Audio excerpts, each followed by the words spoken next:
రోమిలికి రాసిన పత్రిక 9వ అధ్యాయము 10, 11, 12, 13 కలిసి చదువుకుందాం. 10 నుంచి 13 వరకు కలిసి చదువుకుందాం. అంతేకాదు, రిబ్కా మన తండ్రి అయిన ఇస్సాకు అను ఒకని వలన గర్భవతి అయినప్పుడు ఏర్పాటును అనుసరించిన దేవుని సంకల్పము క్రియల మూలముగా కాక పిలుచువాని మూలముగానే నిలకడగా ఉండు నిమిత్తము పిల్లలు ఇంకా పుట్టి మేలైనను కీడైనను చేయకముందే పెద్దవాడు చిన్నవానికి దాసుడగునని ఆమెతో చెప్పబడెను. ఇందును గూర్చి నేను యాకోబును ప్రేమించితిని, ఏశావును ద్వేషించితిని అని వ్రాయబడి ఉన్నది. దేవుని సహాయం కొరకు చిన్న ప్రార్థన చేసుకుందామండి. మా ప్రేమ కలిగిన ఆయన, కృప కలిగిన తండ్రి, జీవం కలిగిన ఆయన, జీవాధిపతి, నీ ఉన్నతమైన ఘనమైన నీ యొక్క అత్యున్నతమైన నామను బట్టి వందనాలు, స్తుతులు, స్తోత్రాలు చెల్లించుకుంటున్నాను ప్రభువా. నేను కూడా ప్రభువా ఉదయకాల సమయంలో నీ ప్రియబిడ్డలతో చేరి స్తుతించడానికి, ఆరాధించడానికి నాకు ఇచ్చినటువంటి తరుణానికే వందనాలు చెల్లిస్తున్నాను ప్రభువా. తండ్రి, మహాగణుడవు, మహోన్నతుడవు, పరిశుద్ధుడవు, నిత్య నివాసినటువంటి మా గొప్ప దేవుడవు ప్రభువా. తండ్రి, ఈ లోకానికి ప్రభువా మానవుని రూపంలోకి వచ్చి దాసుని స్వరూపం ధరించుకొని రిక్తునిగా చేయబడి శిలువ మరణం పొందినంతగా తనకు తాను తగ్గించుకుంటూ వచ్చినాడు ప్రభువా. నన్ను రక్షించడానికి, నన్ను ప్రభువా పాపం నుంచి, శాపం నుంచి విడిపించడానికి ప్రభువా ఈ లోకానికి వచ్చి తండ్రి నేను పొందవలసిన శిక్ష యావత్ ప్రభువా కలువరిశిలో పొంది ప్రభువా నీ రాజ్య వారసునిగా నన్ను చేసుకున్నటువంటి నీ ప్రేమంతటికే వందనాలు, స్తుతులు, స్తోత్రాలు చెల్లించుకుంటున్నాను ప్రభువా. ఇంతవరకు నా జీవితంలో మీరు చేసిన ప్రతి మేలులకి, ఆశ్చర్యకార్యములకై వందనాలు, స్తుతులు, స్తోత్రాలు చెల్లించుకుంటూ ఇంతవరకు మీరు చేసిన సహాయాన్ని బట్టి వందనాలు చెల్లిస్తూ తండ్రి ముందున్న తండ్రి వాక్య పరిచయలో కూడా మీరు సహాయం చేయండి ప్రభువా. మీ వాక్యం ద్వారా మీరు మమ్మల్ని బలపరచము, ఆదరించము తండ్రి. నీ వాక్యం వెలుగులో మమ్మల్ని సరిచేసుకోవడానికి సహాయం చేయవలసిందిగా ప్రార్థిస్తూ నీకే సమస్త మహిమ ఘనతాపురంలో ఆరోపించుకుంటూ మా ప్రభువును ప్రేక్షకుడైనటువంటి యేసుక్రీస్తు వారి ఉన్నతమైన శ్రేష్టమైన సర్వోన్నతమైన నామమున నుంచి ప్రార్థించి అడిగి వేడుకుంటున్నాం తండ్రి, ఆమేన్. ప్రియులారా, మనం చదువుకున్నటువంటి భాగంలో అపోస్తలుడైన పౌలు రోమిలికి రాస్తూ అనేక విషయాలు ఈ యొక్క అధ్యాయంలో చెప్తూ వచ్చినాడు. ఈ యొక్క క్రైస్తవ లోకములో ఈ యొక్క అధ్యాయానికి చాలా ప్రాముఖ్యత ఉంది. కృత నిబంధనలో చాలా ప్రాముఖ్యమైనటువంటి పుస్తకం మీద అంటే రోమిలికి రాసిన పత్రిక. ఈ పత్రికని అర్థం చేసుకోవడానికి చాలా చాలా కష్టం కూడా చెప్పాలంటే. అందులో ఈ యొక్క అధ్యాయము ఇంకా చాలా కష్టమైనటువంటి అధ్యాయం. అనేకమైనటువంటి సిద్ధాంతాలు క్రైస్తవ లోకంలో ఈ యొక్క అధ్యాయం నుంచే వచ్చినాయి. మీరు కనుక కాస్త క్రిస్టియన్ హిస్టరీ కనుక చూస్తే కాల్వినిజం అని, అర్మానియనిజం అని ఇవన్నీ కూడా ఈ యొక్క అధ్యాయంలో నుంచి వచ్చినాయి చాలా వరకు. ఇక్కడ పౌలు రాస్తూ ఏమంటాడంటే చూడండి, ఈ 7వ వచనం నుంచి కనుక చదివితే, అబ్రహాము సంతానమైనంత మాత్రము చేత అందరూ పిల్లలు కారు కానీ ఇస్సాకు వలనైనది నీ సంతానము అనబడును. అనగా శరీర సంబంధులైన పిల్లలు దేవుని పిల్లలు కారు కానీ వాగ్దాన సంబంధులైన పిల్లలు సంతానమని ఎంచబడుదురు. వాగ్దాన రూపమైతే వాక్యం ఇదే, మీదటికి ఈ సమయమునకు వచ్చేదను, అప్పుడు శారాకు కుమారుడు కలుగును. అంతేకాదు, రిబ్కా మన తండ్రి అయిన ఇస్సాకు అను ఒకని వలన గర్భవతి అయినప్పుడు ఏర్పాటును అనుసరించిన దేవుని సంకల్పము క్రియల మూలముగా కాక పిలుచువాని మూలముగానే నిలకడగా ఉండు నిమిత్తము పిల్లలు ఇంకా పుట్టి మేలైనను కీడను చేయకముందే పెద్దవాడు చిన్నవానికి దాసుడగునని ఆమెతో చెప్పబడెను.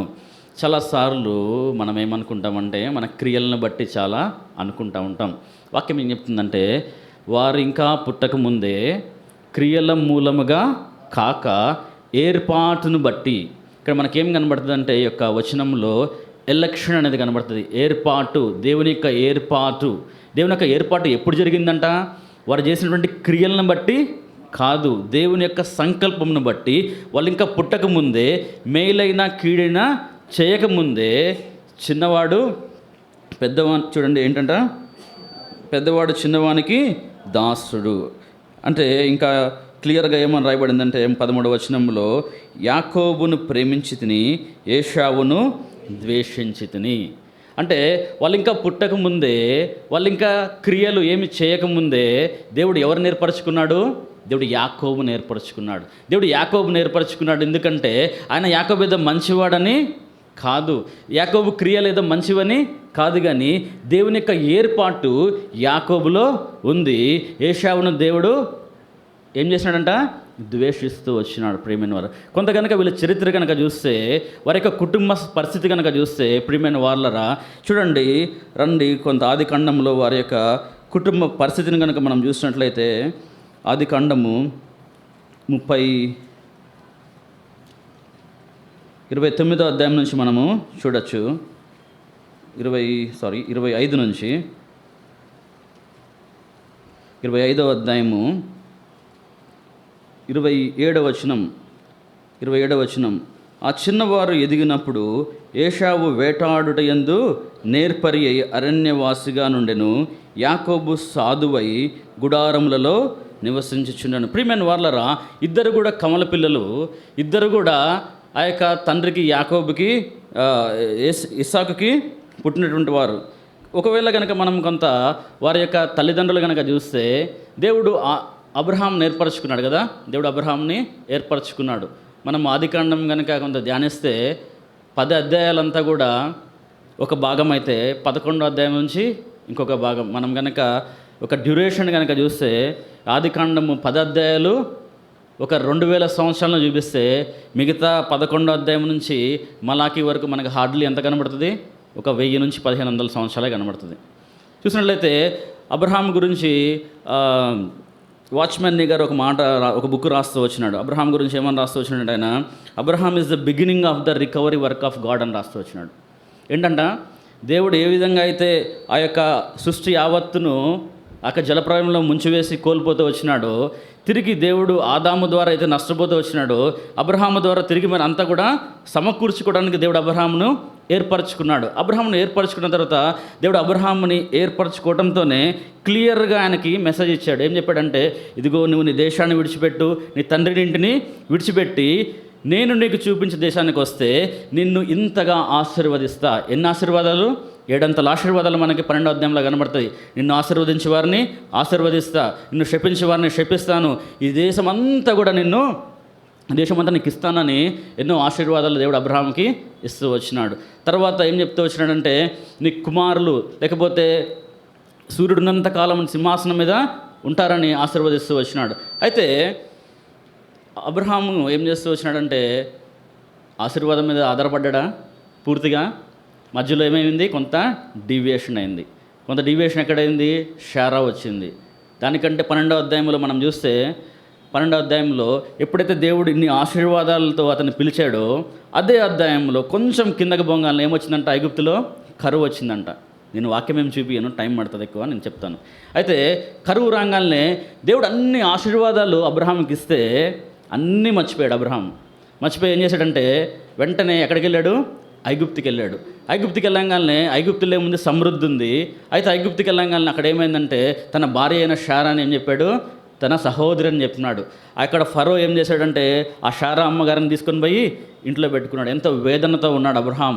ఆ సమయంలో ఆమెను బట్టి ఆ ఫరో ఏం చేశాడు వచ్చినట్టు, అబ్రహాంకి ఎంతో ఆస్తినిచ్చాడంట. ఏమిచ్చాడంట? గొర్రెలు, గొడ్లు, తర్వాత దాసదాసులను కూడా ఇస్తూ వచ్చినాడు. ఇచ్చిన తర్వాత ఇవన్నీ తీసుకొని అబ్రహాము, సరే అంత జరిగిన స్టోరీ అంతా మనకు తెలుసు, బయటకు వెళ్తూ వచ్చినాడు.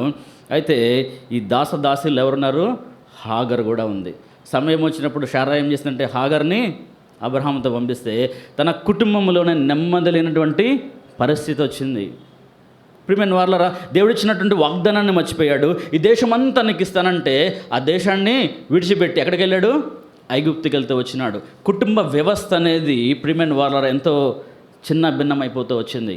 అక్కడ నుంచి చూస్తే దేవుడు ఏం చేస్తూ వచ్చినాడంటే, ఇష్మాయేలు నీ వారసుడు కాదు, ఎవరిని వారసుడు? ఇస్సాకు నీ వారసుడని దేవుడు మళ్ళీ తిరిగి ఆ వాగ్దానాన్ని అబ్రహాంకి ఇచ్చిన తర్వాత ఇస్సాకు పుట్టాడు. ఇస్సాకు పుట్టిన తర్వాత ఇస్సాకు కూడా సేమ్ వాగ్దానాన్ని దేవుడు మళ్ళీ ఇస్తూ వచ్చినాడు. అయితే ఇస్సాకు వివాహమైంది ఎన్ని సంవత్సరాలకైంది? 40 సంవత్సరాలకి ఇస్సాకి వివాహమైంది. వివాహమైన తర్వాత దేవుడు ఇచ్చిన వాగ్దానాన్ని ఏం చేయాలి? దేవుడు నెరవేర్చాలి కదా. మరి ఇస్సాకి వివాహమైంది కానీ పిల్లలు కలగలేదు. సంవత్సరం అయింది, 2 సంవత్సరాలు దేవుడు ఇచ్చిన వాగ్దానం నెరవేరుతుందేమని చూస్తూ ఉన్నాడు. 2 సంవత్సరాలు, 3 సంవత్సరాలు, అట్లాగే 10 సంవత్సరాలు అయింది. 10 సంవత్సరాలు కూడా పిల్లలు కలగల. 20 సంవత్సరాలు అయింది. ఇస్సాకు 60 సంవత్సరాలు వచ్చిన వయసులో ఏం చేశాడంటే, పిల్లల కొరకు ఏం చేశాడంటే ఆయన ప్రార్థన చేస్తూ వచ్చినాడు. ఎప్పుడైతే ప్రార్థన చేస్తూ వచ్చినాడో, మరి ప్రార్థన ఎక్కువైందేమో కానీ దేవుడు ఏమి ఇచ్చినాడు? 2 సంతానాన్ని ఇచ్చినాడు. ఎవరిని? ఏషావు, యాకోబు. వీళ్ళిద్దరిని ఇచ్చినప్పుడే రిబ్కాకి ఏం చెప్తున్నా వచ్చినాడంటే, ఇదిగో నీ కడుపులో 2 జనములు ఉన్నాయి, పెద్దవాడు చిన్నవాడికి దాసుడు అవుతాడని చెప్తూ వచ్చినాడు. ప్రియమైన వాళ్ళరా, ఇద్దరు కుమారులు కూడా యాకోబుకి పుట్టినారు. ఇద్దరు కుమారు కవల పిల్లలుగా పుట్టినారు. కానీ ఇద్దరి మనస్తత్వాలు ఎట్లున్నాయంటే వేరువేరుగా ఉన్నాయి. పెద్దవాడు ఏం చేస్తున్నాడంట, వేటకెళ్తా ఉన్నాడు, వేట మాంసము తీసుకొని వచ్చి తండ్రికి పెడతా ఉన్నాడు. చిన్నవాడైనట్టు యాకోబు ఎట్లున్నాడంటే సాధువై ఇంట్లో ఉంటా ఉన్నాడు. అయితే తండ్రి ఏం చేస్తున్నాడంటే వేటాడు తెచ్చిన మాంసమును బట్టి ఏషావుని ప్రేమించినాడంట. చాలామంది మాంసం పెడితే ప్రేమిస్తారు కదా. అట్లాగే ఇస్సాకున్నటువంటి బలహీనత ఏంటయ్యా అంటే కుమారుడు తెచ్చినటువంటి మాంసమును బట్టి తిని అతన్ని ప్రేమిస్తూ ఉన్నాడు. చిన్న కుమారుణ్ణి ప్రేమించలేకపోతా ఉన్నాడు. చిన్న కుమారుణ్ణేమో తల్లి ప్రేమిస్తూ ఉంది, పెద్ద కుమారుణ్ణేమో తండ్రి ప్రేమిస్తూ ఉంది. చాలాసార్లు కుటుంబంలో ఉన్నటువంటి పరిస్థితులు ఏంటయ్యా అంటే చాలామంది అడుగుతూ ఉంటారు, నీకు డాడీ అంటే ఇష్టమా, మమ్మీ అంటే ఇష్టమా అంట. నన్ను ఒక ఆయన అడిగాడు, నీకు పెద్ద పాప అంటే ఇష్టమా, చిన్న పాప అంటే ఇష్టమా అన్నాడు. తలంపేటంటే ప్రియమైన వాళ్ళరా, కుటుంబ వ్యవస్థ అనేది చాలా చాలా చాలా డిసిప్లైన్డ్గా ఉండాలి. దైవికమైనటువంటి కుటుంబం అనేది ఎవరిని కూడా తక్కువగా, ఎవరిని ఎక్కువగా చూడకూడదు. అందరం సమానంగా ప్రేమించేవారుగా ఉండాలి. ఎందుకంటే చిన్ననాడే వారి హృదయాలు ఏమవుతాయి అంటే పాడైపోతాయి. ఇక్కడ చూస్తే తండ్రి ఏం చేస్తున్నాడంటే పెద్ద కుమారుని ప్రేమిస్తున్నాడు. దేన్ని బట్టి అంట, వేటాడి తెచ్చినటువంటి మాంసమును బట్టి. చిన్నవాడు ఎక్కడున్నాడు, తల్లికి సహాయం చేస్తుంటే తల్లి ప్రేమిస్తూ ఉంది. తల్లి చెప్తా ఉంది ఎట్లా మోసం చేయాలి తండ్రిని, ఎట్లా మోసం చేయాలి అన్ననని నేర్పిస్తూ ఉంది తల్లి. కుటుంబ వ్యవస్థ మోస్ట్ డిస్ఫంక్షనల్గా ఉంది వాళ్ళ కుటుంబం.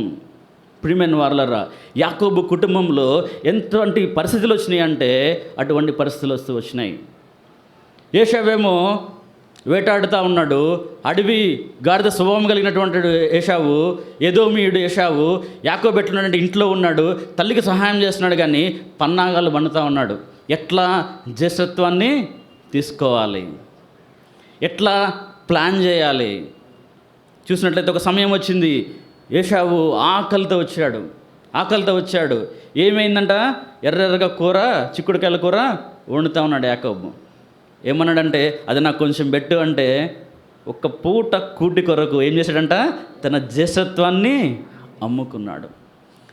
అన్నను ఎట్లా మోసం చేయాలని టైం చూశాడు. ఒక పూట, మేబీ ఆ పూటకి పస్తుంటే ఏం కాకపోవచ్చేమో. జ్యేష్ఠత్వం అనేది ప్రియమైన వాళ్ళ చాలా ప్రాముఖ్యమైనటువంటి విషయం. ఇశ్రాయేల్ వారి యొక్క సమాజంలో జ్యేష్ఠత్వపు హక్కు అనేది చాలా చాలా ప్రాముఖ్యమైన విషయం. అందుకే ద్వితీయోపదేశకాండంలో కూడా రాయబడి ఉంటుంది, జ్యేష్ఠునికి ఏం చేయాలంట, 2 భాగాలు ఇవ్వాలి ఆస్తిలో జ్యేష్ఠునికి. ఆ జ్యేష్ఠత్వ హక్కుని ఒక పూట కూటి కొరకు ఏం చేశాడు, అమ్మేసుకుంటా ఉన్నాడు. తిరిగి మనం చూసినట్లయితే యాకోబు టైం చూస్తున్నాడు.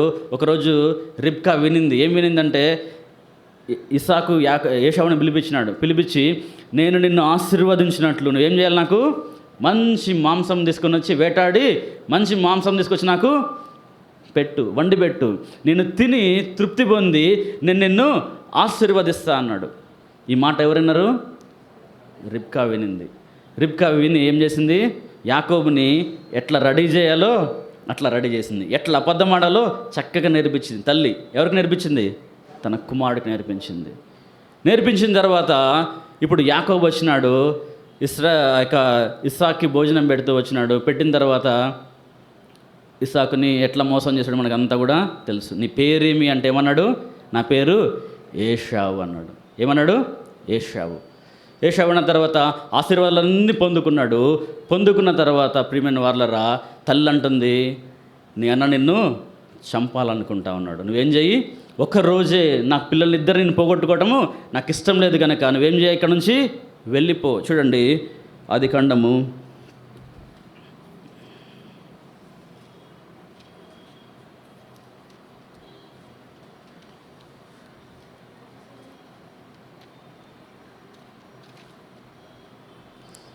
27వ అధ్యాయము 46వ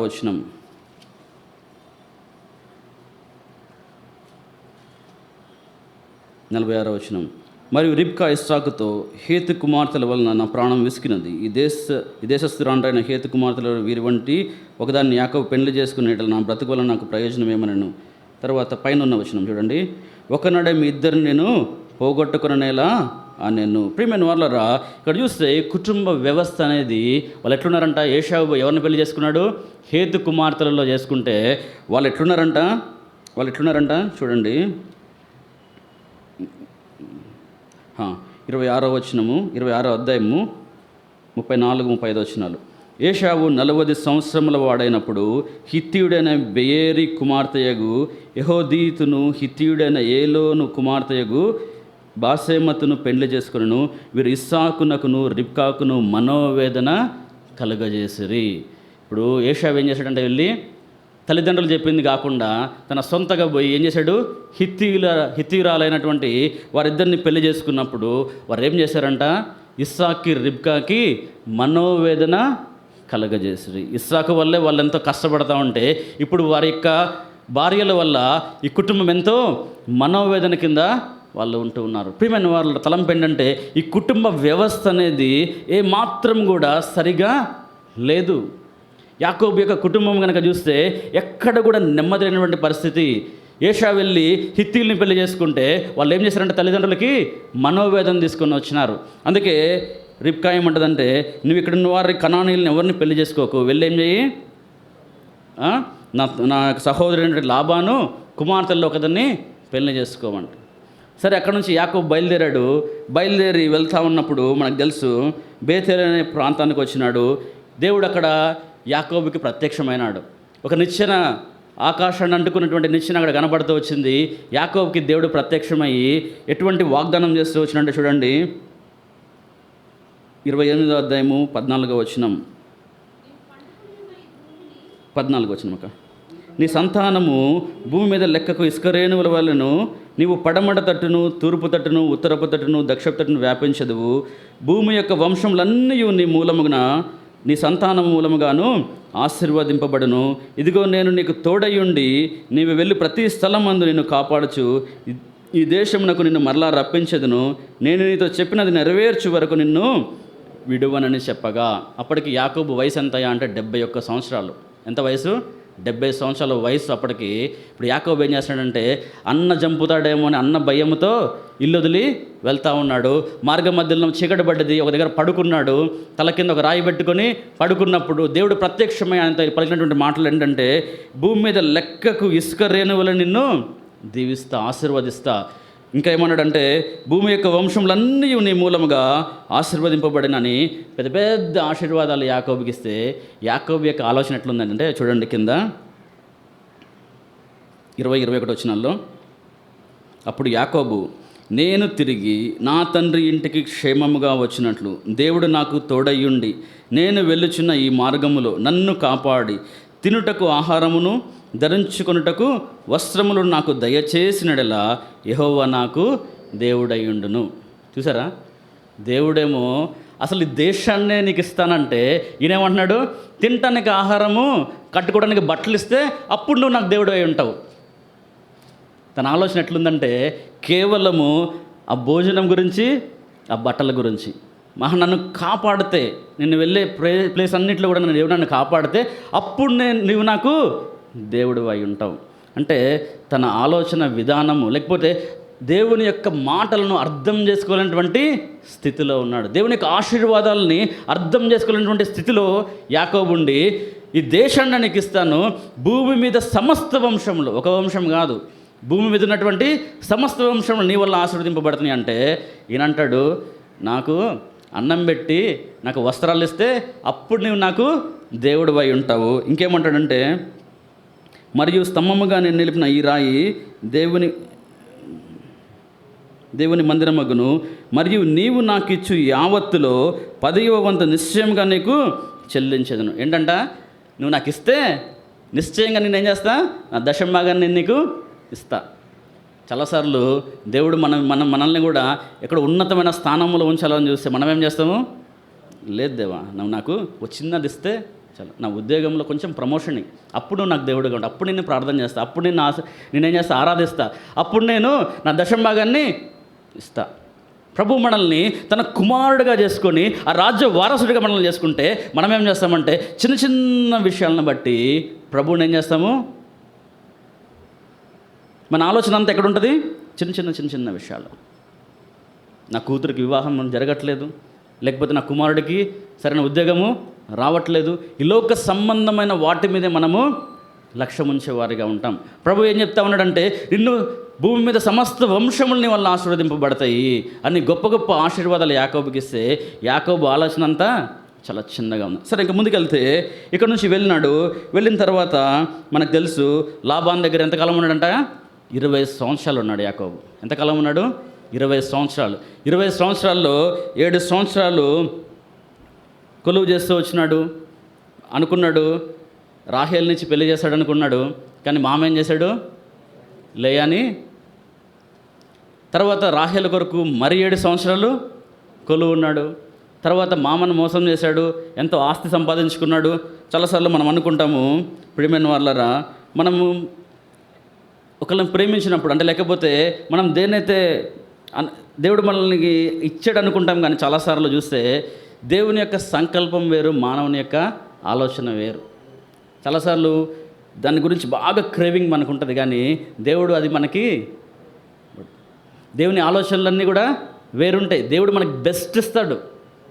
మనకి బెస్ట్ ఇస్తాడు. యాకోబు రాహేల్ని అమితంగా ప్రేమించాడు. కానీ దేవుని యొక్క సంకల్పంలో ఎవరున్నారంటే లేయా ఉంది. లేయా గర్భవతి అయి కుమారుని కన్నది, యూదా అని పేరు పెట్టింది. రాహేల్ ఎట్లుందంట? గొడ్రాలై ఉంది. యాకోబు రాహేల్ని ప్రేమించాడు, కానీ దేవుని యొక్క సంకల్పంలో ఎవరున్నారు? లేయా ఉంది. లేయాలో నుంచి యూదా రావాలి, యూదాలో నుంచి దావీదు రావాలి, దావీదులో నుంచి యేసు ప్రభు రావాలి. ఇది దేవుని యొక్క ఉద్దేశం అయింది. ఏదో వాళ్ళ మామ మోసం చేస్తే లేయా రాలా, దేవుని యొక్క ఉద్దేశం అయింది కాబట్టి లేయా వచ్చింది. తలంపెట్టండి ప్రియమైన వాళ్ళరా, చాలాసార్లు మన ఆలోచన అంతా కూడా ఎట్లుంటుందంటే, మనం అనుకున్నది జరిగితేనే ఇది దేవుని చిత్తం. అన్నీ చేసుకొని వచ్చి దేవుని చిత్తానుసారంగా అని రాస్తాం. మనకి ఏది ఇష్టమో, మనకేది నచ్చిద్దో అన్నీ మాట్లాడుకొని చేసుకొని అన్నీ వచ్చిన తర్వాత దేవుని చిత్తం అని చెప్తాం. దేవుని చిత్తంలో ఎవరున్నారంటే లేయా ఉంది. రాహేలు గొడ్రాలై ఉంది. ప్రియమైన వాళ్ళరా, తలంపేటంటే ఈ కుటుంబ వ్యవస్థ కనుక మనం కొంచెం చూసినట్లయితే, లేయా రాహేల్ ఇద్దరిని కూడా వివాహం చేసుకున్నాడు. ఇప్పుడు ఏం చేస్తున్నాడంటే అక్కడ నుంచి బయలుదేరాడు. ఎక్కడికి బయలుదేరాడు? బయటకు బయలుదేరాడు. ఎక్కడికి రావాలి? కనానుకు రావాలి. వస్తూ ఉంటే ఇప్పుడు భయం పట్టుకుంది. దేని కొరకు భయం? అన్న ఏం చేస్తాడు? ఈ కుటుంబం కనుక చూస్తే ఇంకా ప్రియమైన వాళ్ళు రండి, ఈ కుటుంబంలో ఏమేమి ఉన్నాయంటే చూడండి. 31వ వచనం, 29వ అధ్యాయం 31వ వచనం. లేయా ద్వేషింపబడుట యెహోవా చూచి. లేయా ఏమవుతుందంట? ద్వేషింపబడతా ఉంది. యాకోబు ఏం చేస్తున్నాడంటే లేయాని ద్వేషించేవాడుగా ఉన్నాడు. రాహేలు ద్వేషిస్తూ ఉంది. ఎందుకు ద్వేషిస్తూ ఉందంటే, లేయా గర్భము దేవుడు తెరిచినాడు, కుమారులను అన్నాడు. 6 కుమారులు అప్పటికీ లేయాకి పుట్టినారు. ఇప్పుడైతే రాహేలు ఎట్లుందంట? గొడ్రాలై ఉంది. ఇప్పుడు ఏం చేస్తున్నాడు? 30వ అధ్యాయము 1వ వచనంలో, నాకు గర్భఫలం నిమ్మని, లేని ఎడల నేను చచ్చేదనని రాహేలు చెప్తా ఉంది. కుటుంబ వ్యవస్థ ఏమాత్రం కూడా సరిగా లేదు. చూసినట్లయితే ఇస్సాకు దగ్గర నుంచి ఏమొచ్చింది? పెద్దవాడిని ప్రేమించాడు, చిన్నవాడిని ప్రేమించలేకపోయాడు. కుటుంబంలో సరైనటువంటి ప్రేమలు లేవు, కుటుంబంలో సరైనటువంటి విధానం లేదు, కుటుంబంలో సరైనటువంటి దైవికమైనటువంటి విధానం కుటుంబంలో లేదు. అదే యాకోబు కుటుంబంలో కూడా వచ్చింది. ఏం చేస్తున్నాడంటే యాకోబు రాహేల్ని ప్రేమిస్తున్నాడు, లేయాని ద్వేషించేవాడిగా ఉన్నాడు. అయితే దేవుడు ప్రేమించినాడు లేయాని. లేయా గర్భం తెరిచినాడు. లేయా గర్భంలో నుంచి 4 కుమారులు వచ్చినారు. యూదా పుట్టినాడు. రాహేలు చూస్తే గొడ్రాలుగా ఉండి ఇప్పుడు భర్తతో పోరాడుతుంది. నువ్వు నాకు గర్భఫలం ఇస్తే ఇవ్వు, లేకపోతే నేను ఏం చేస్తా? చచ్చిపోతా. ఇది కుటుంబంలో ఉన్నటువంటి పరిస్థితి. ప్రియమైన వాళ్ళరా, ఇదంతా కూడా ఎందుకు మనము మాట్లాడుకుంటూ ఉన్నామంటే, దైవికమైనటువంటి కుటుంబాలలో కూడా ఇటువంటి పరిస్థితులు ఉన్నాయి. చాలాసార్లు మనం అనుకుంటాం, మన కుటుంబంలో ఇటువంటి కష్టాలు ఎందుకు మనకి, ఇటువంటి పరిస్థితులు ఎందుకు మనకి? చూసినట్లయితే మోస్ట్ డిస్ఫంక్షనల్ ఫ్యామిలీస్ ఎంతో మంది ఉన్నారు. దేవుని సేవకుల కుటుంబాలు ఉన్నాయి, విశ్వాసుల కుటుంబాలు ఉన్నాయి, సంఘంలో బాధ్యత కలిగిన వారి కుటుంబాలు, ఎన్నో కుటుంబాలలో ఈ పరిస్థితులు లేకపోలేదు. ప్రియమైన వాళ్ళరా, తల్లిదండ్రుల మాట వినని పిల్లలు ఎంతోమంది ఉన్నారు, ఇష్టానుసారంగా జీవించే వాళ్ళు ఎంతోమంది ఉన్నారు, తల్లిదండ్రులని విధేయత చూపించిన వారు ఎంతోమంది ఉన్నారు, వారికి ఎంతో మనోవేదన కలిగించినటువంటి కుటుంబాలు ఎంతో ఉన్నాయి. అయినప్పటికీ ప్రియమైన వాళ్ళరా, ఈ మధ్యాహ్న కాల సమయంలో దేవుడు యాకోబుని ఏర్పరచుకున్నాడు. Irrespective of all his short Cummins, failures, యాకోబు అంటాడు లాబాన్తో, నేను ఎండకి ఎండినాను, మంచుకి తడిచాను, నిద్ర నా కనులకు దూరం అయింది. ప్రియమైన వాళ్ళరా, చాలాసార్లు దేవుని ఎందుకు వెంబడిస్తామంటే ఇహ సంబంధమైన వాటి విషయమే. చాలామంది ఈ దినాల్లో ఈ ప్రాస్పరిటీ గాస్పెల్ ఎక్కువైపోయి ప్రతి ఒక్కరు కూడా సాక్ష్యం చెప్పరా అంటే, ఇదిగో నా జీతం 5,000 ఉండేది, నేను తీసుకొచ్చి డబ్బాలో వేసిన, నా జీతం ఏమైపోయింది 50,000 అయిపోయింది. ఇది సాక్ష్యమా? లేకపోతే నా కుటుంబంలో ఆరోగ్యం గురించి సాక్ష్యం? ప్రియమైన, ఇది కాదు సాక్ష్యం. దేవుడు నన్ను ఏర్పరచుకున్నాడు, పాపంలో నుంచి, శాపంలో నుంచి, నిత్య నరకంలో నుంచి దేవుడు నన్ను ఏర్పరచుకున్నాడు. యాకోబు చూస్తే ఒక్కడే ఉన్నాడు, దేవునితో పెనుగులాడుతూ ఉన్నాడు. ఏశావు చూసి ఎట్టున్నాడు, 400 మందితో వస్తూ ఉన్నాడు. దేవుని చేత ద్వేషింపబడినటువంటి ఏశావు ఈ లోకములో ఎట్టున్నాడంటే ఆయన ఎంతో ఐశ్వర్యవంతుడిగా ఉన్నాడు. 400 మందితో ఎదురొస్తూ ఉన్నాడు ఏశావు.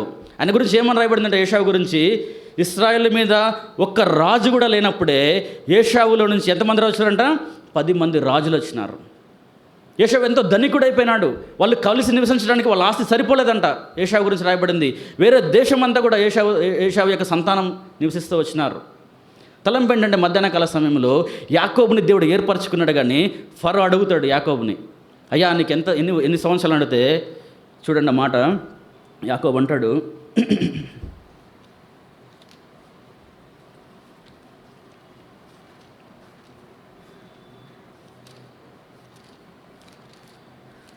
47వ అధ్యాయం ఆదికాండము 9వ వచనం. యాకోబు, నేను యాత్ర చేసిన సంవత్సరములు 130, నేను జీవించిన సంవత్సరములు కొంచెముగాను దుఃఖ సహితమైనవిగా ఉన్నవి. దేవుని చేత ఏర్పాటు చేయబడినటువంటి యాకోబు ఏం చెప్తానంటే, ఎట్టున్నాయంటే ఆయన సంవత్సరాలు కొంచెమై ఉన్నవి, దుఃఖ సహితముగా ఉన్నవి. ఆ కుటుంబం ఎట్లుందంటే ప్రియమైన వాళ్ళ, యాకోబు కుటుంబము, కొన్ని మాటలు మనము చూద్దాము. ఈ కుటుంబంలో జరిగినటువంటి పరిస్థితులు కనుక చూస్తే రండి చూడండి.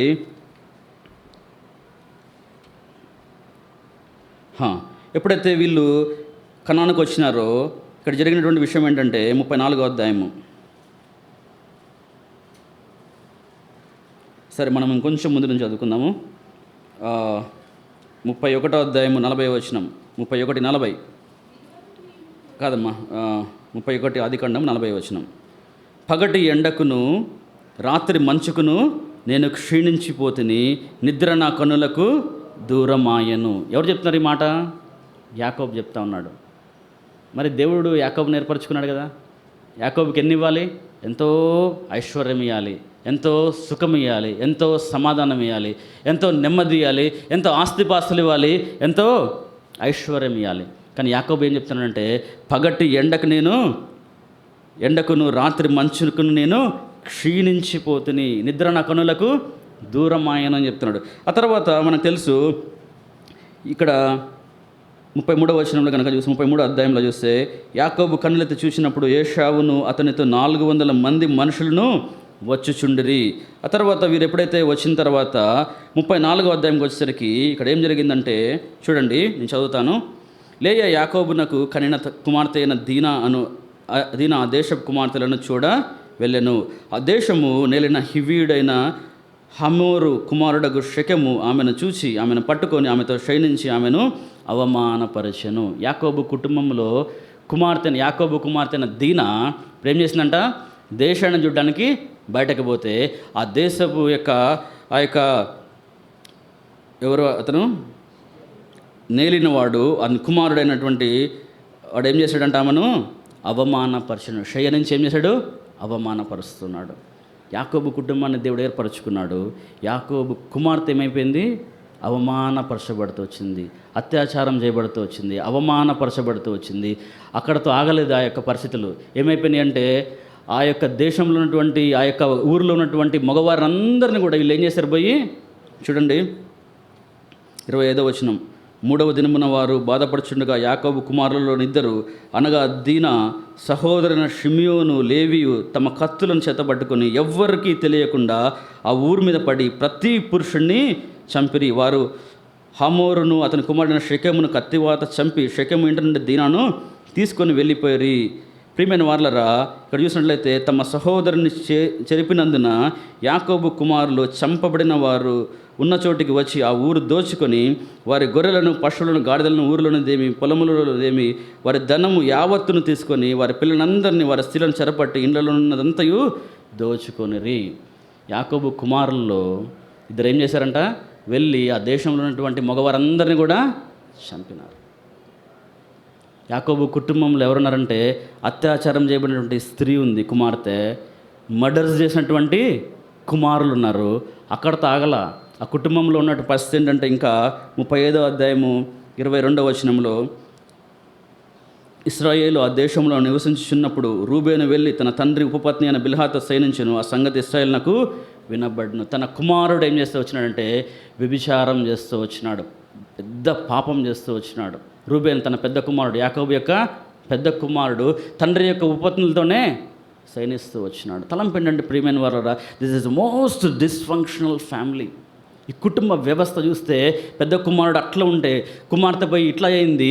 ఇద్దరు కుమారులు పోయి ఏం చేశారు, ఊర్లో ఉన్న వాళ్ళందరూ మగాళ్ళని చంపినారు. మర్డరర్స్ ఉన్నారు, అడల్టరర్స్ ఉన్నారు, కుటుంబంలో పాడైపోయినటువంటి స్థితిలో ఆ కుటుంబం ఉంది. ఇంకా చూస్తే తన సొంత సహోదరునటువంటి ఎవరిని, యోసేపుని వాళ్ళు ఏం చేస్తున్నారు, ద్వేషించిన వారుగా ఉంటా ఉన్నారు. చూసినట్లయితే చూడండి 37వ అధ్యాయము ఆదికాండము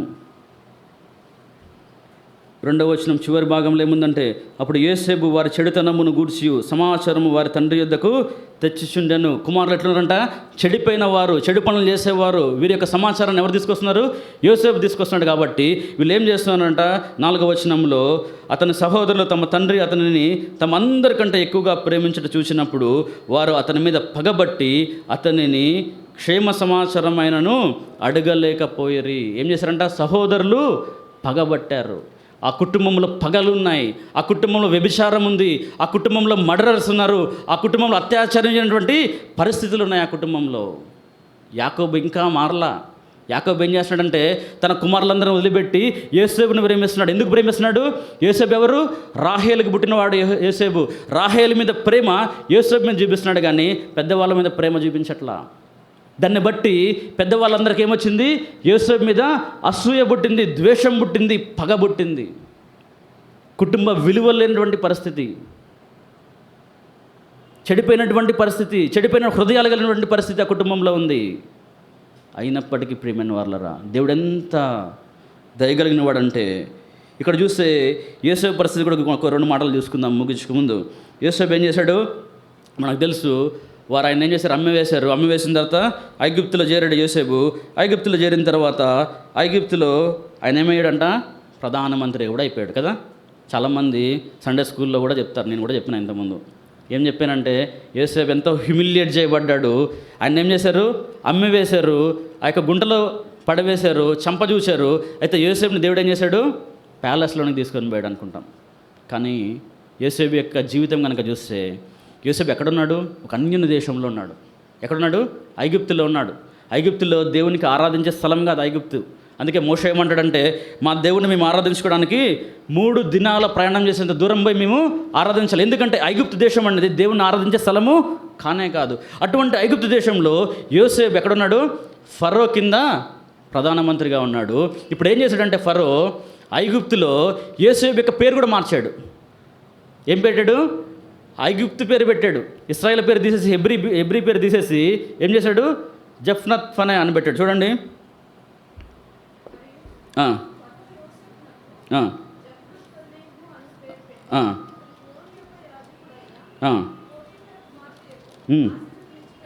చూడండి, ఈ యొక్క వ్యక్తి ఏం చేశాడంటే జఫ్నత్ఫనేహు అని పేరు పెట్టి ఓను యొక్క యాజకుడైన పోతీఫరు కుమార్తె యొక్క అశ్రనేతనిచ్చి పెళ్లి చేసిన. ఓను ఎవరు? ఐగుప్తు దేశంలో ఉన్నటువంటి ఆ యొక్క విగ్రహానికి ప్రతిరోజు ఆరాధించేటువంటి ఆ యొక్క యాజకుని కుమార్తెనిచ్చి పెళ్లి చేసినాడు. యోసేపు ఏం చెప్పలేకపోయినాడు.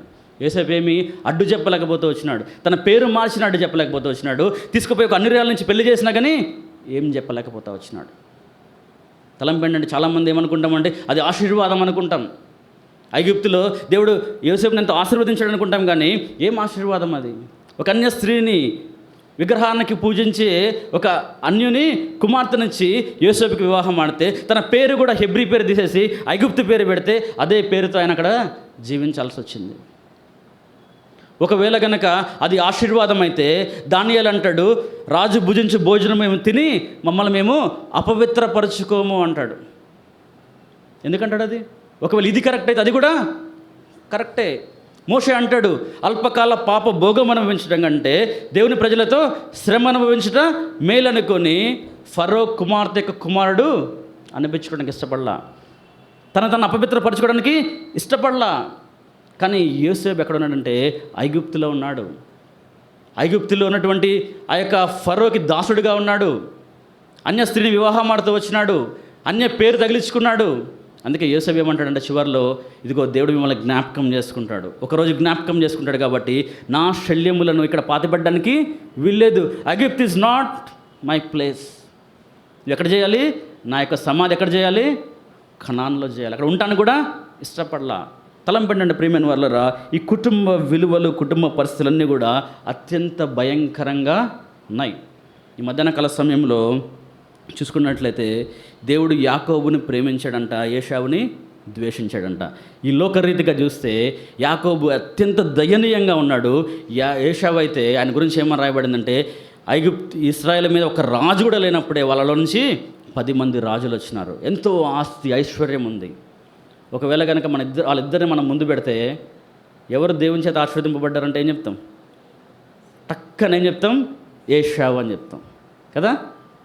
నేటి దినాల్లో కూడా చాలాసార్లు ఏమనుకుంటామంటే, ఆ దేవుని వెంబడించిన తర్వాత, దేవుని ఎరిగినటువంటి మనకెందుకు ఈ శ్రమలు, మనకెందుకు ఈ కష్టాలు, మన కుటుంబంలోనే ఎందుకు ఇటువంటి పరిస్థితులు?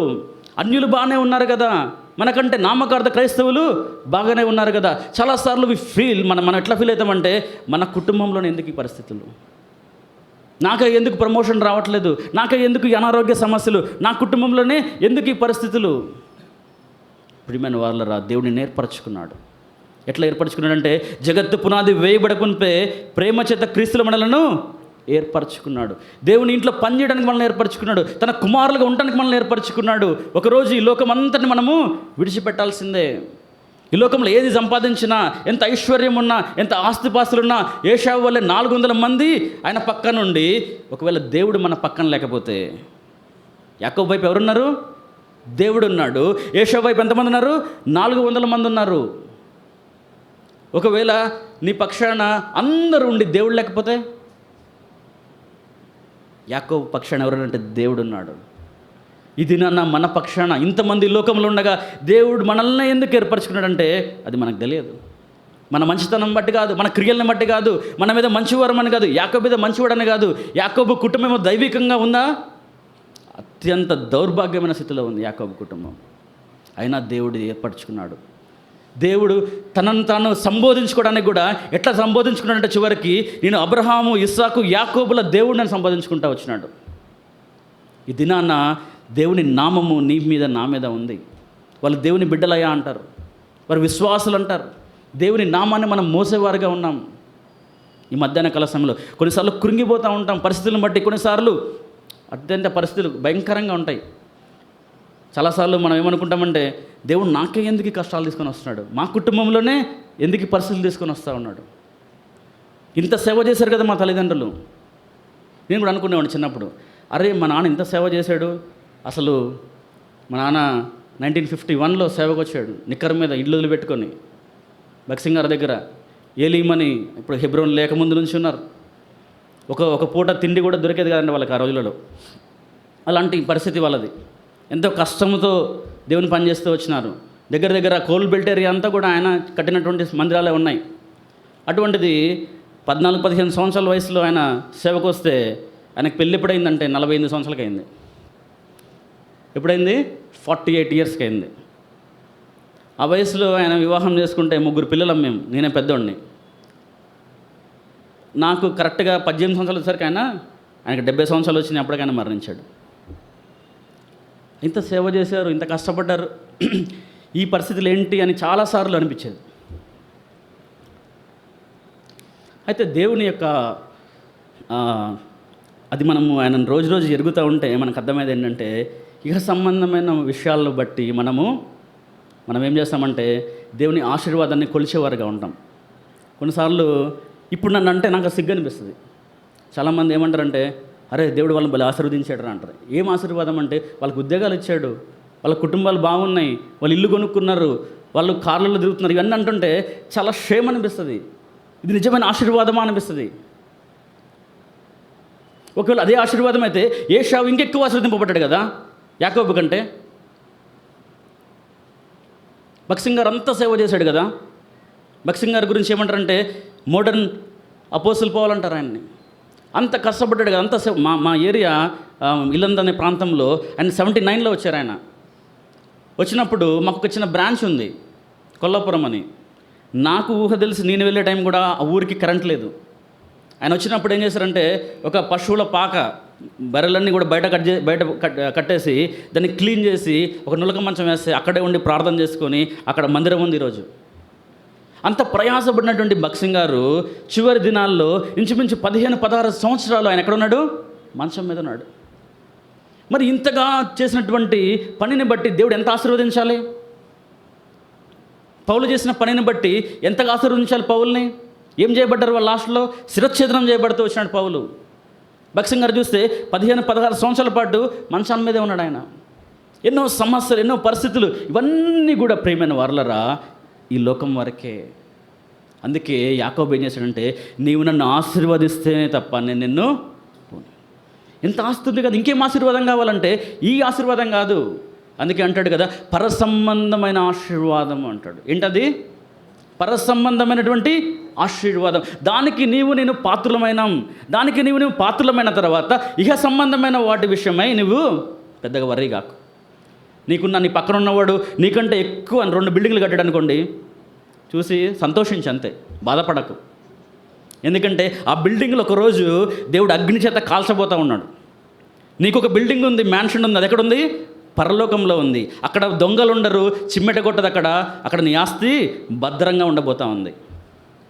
ఈ లోకంలో నీకు ఇల్లు లేదా, ఈ లోకంలో నీకు ఆరోగ్యం లేదా, సంతోషించు. పౌలు అన్నాడు, నాకు ఈ సమస్య ఉందయ్యా, నాకు ఈ ముళ్ళు ఉంది, తీసివేయి అంటే నా కృప నీకు చాలు అన్నాడు. ఆ ముళ్ళు కనుక లేకపోతే పౌలు అంటాడు, నేను ఇంకా అతిశయిస్తానేమో, నేను ఇంకా అతిశయించి దేవుడు ఎవరంటానేమో. ఒకవేళ పౌలు కనుక పరలోకానికి పోయినంత తర్వాత, అయ్యా నాకు ఎందుకు ఈ ముళ్ళు తీయలేదు, నేను అందరినీ స్వస్థపరిచాను కదా, నా వస్త్రపు చెంగు ముట్టుకుంటే అసలు నా నీడ పడితే, నా నడికట్టు తగులితే కూడా స్వస్థత పొందారు కదా, మరి నన్ను ఎందుకు స్వస్థపరచలేదంటే, ఇదిగో నీకు ఆ ముళ్ళు ఉంది కాబట్టే ఇంత పని చేసావు నువ్వు అంటాడు దేవుడు. ఏమంటాడు? ఆ ముళ్ళు నీకు ఉంది కాబట్టే. మేబీ పౌలు అంటాడు అనుకుంటా, అరే నాకు ఇంకో 2-3 ముళ్ళులు పెట్టుంటే ఇంకా బాగుండేది కదా అంటాడేమో. దేవుడు ప్రియమైన వాళ్ళ తన బిడ్డల్ని విడిచిపెట్టేవాడు కాదు.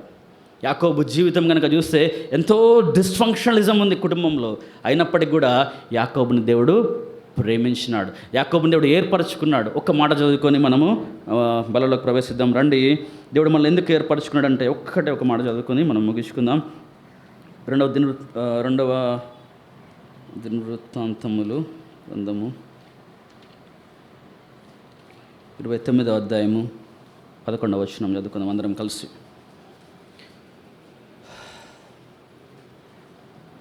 11వ వచనం అందరం కలిసి చదువుకుందాం. 29:11.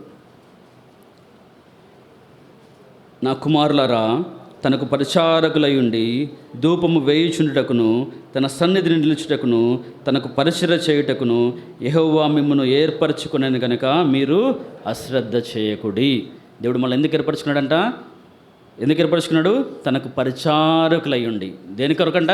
తనకు పరిచారకులై ఉండి ధూపము వేయుచుటకును తన సన్నిధిని నిలుచుటకును తనకు పరిచర్య చేయుటకును యెహోవా మిమ్మును ఏర్పరచుకున్నాడు. మనం ఏదో గొప్ప వాళ్ళమని ఏర్పరచుకోవాలా, మనం ఏదో చేస్తామని కాదు.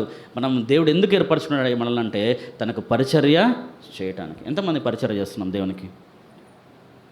దేవుని యొక్క ఏర్పాట్లో ఉన్నాం, బాగానే ఉంది. ఎంతమంది దేవునికి పరిచర్య చేస్తున్నాం? దేవుని పని ఎంతమంది చేస్తున్నాం? ఈ పని దేవుడు మన మీద పెట్టినటువంటి బాధ్యత, దేవుడు మనకు వచ్చినటువంటి జాబ్ ఇది.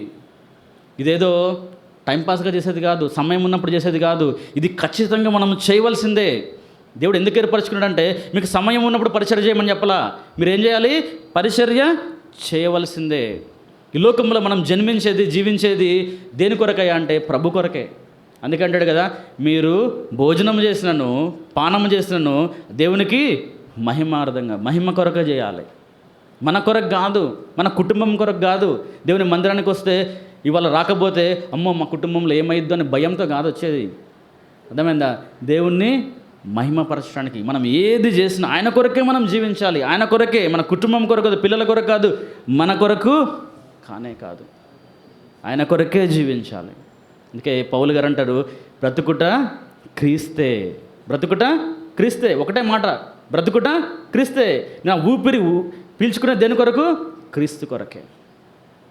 ఆ రీతిగా ఉంటే ప్రభు మన విషయంలో సంతోషించేవాడుగా ఉంటాడు, ప్రభు మన విషయంలో ఆనందించేవాడుగా ఉంటాడు. ఇప్పుడు ఆ రీతిగా ఉంటున్నామా మనము? బల దగ్గరికి వచ్చినప్పుడు మనం పరీక్షించుకోవాలి. ప్రభువుని సంతోషపెట్టేవారుగా ఉంటున్నామా, లేకపోతే పరిస్థితులను బట్టి కొంతమంది దూరం అయిపోయేవారుగా ఉంటారు. మా ఏరియాలో చాలామంది ట్రైబ్స్ ఎక్కువ ఉంటారు. వాళ్ళు ఏం చేస్తారంటే లంబాడి వాళ్ళు అన్నమాట. చాలామంది వాళ్ళు ఏం చేస్తారంటే ఏదన్నా మంచి జరుగుతుందని చెప్పి మందిరానికి వస్తారు. వచ్చిన 4 రోజులకే బాప్టిజం తీసుకుంటామంటారు. వచ్చిన 2 నెలలకే అసలు వాళ్ళంత భక్తిగా ఎవరు కనపడరు. నాకు మొన్న కూడా ఇద్దరు భార్య భర్తలు ఇద్దరు వచ్చి అన్న మాకు బాప్టిజం ఏంటి అన్నారు. 4 రోజులు ఆగండి అమ్మ అన్న. ఆ అన్న 2 వారాలకే వాళ్ళు ఎక్కడికి పోతున్నారు? మళ్ళీ గుళ్ళెమ్మడి తిరుగుతూ ఉన్నారు. ఎందుకంటే బంధువులు మమ్మల్ని తొందర పెట్టారంటాం. తలంపు ఏంటంటే చాలామంది దేవుని మందిరానికి వచ్చి వారి కుటుంబంలో ఆరోగ్య సమస్యల వల్ల, ఇంకేదో సమస్య వల్ల వెనక్కి వెళ్ళిపోయి తిరిగి మళ్ళీ అన్యుల్లో కలిసిపోయిన వారు ఎంతోమంది ఉన్నారు. ఈ మధ్యాహ్న కలశంలో దేవుని ఇంటికి ఎందుకు వస్తున్నావు? నీ ఇహలోక సంబంధమైన వాటి మీద దృష్టి పెట్టి పర సంబంధమైన ఆశీర్వాదాన్ని కోల్పోతా ఉన్నావా? సంతోషంగా జీవిస్తున్నామా? చాలామంది విశ్వాసాలు సంతోషం కనపడదు. ముఖాలు ఎప్పుడు ఎట్లుంటాయి? ఎక్కడ లేని బాధ అంత భారం వాళ్ళే మోస్తున్నట్టు ఎట్లుంటాయంటే వాడిపోయి సంతోషమే కనపడదు. ప్రియమైన వారలారా, ఈ మధ్యాహ్న కాల సమయంలో ప్రభు మనల్ని ఎందుకు ఏర్పరచుకున్నాడంటే ఆయన కుమారులై ఉండి తన పరిచర్య చేయడానికి ఏర్పరచుకున్నాడు. యాకోబుని ప్రేమించినాడు, ఏశావుని ద్వేషించినాడు. యాకోబులో నుంచి యూదాలో నుంచి దావీదులో నుంచి యేసుక్రీస్తు ప్రభువారు వచ్చినాడు. యాకోబు వంశంలోంచి యేసు ప్రభువారు వచ్చినారు. కాబట్టి మధ్యాహ్న కాల సమయంలో మనం కూడా ఆ రీతిగా ఉండడానికి ప్రభు మనకు సహాయం చేయనుగాక. ప్రార్థన చేసుకుందాం.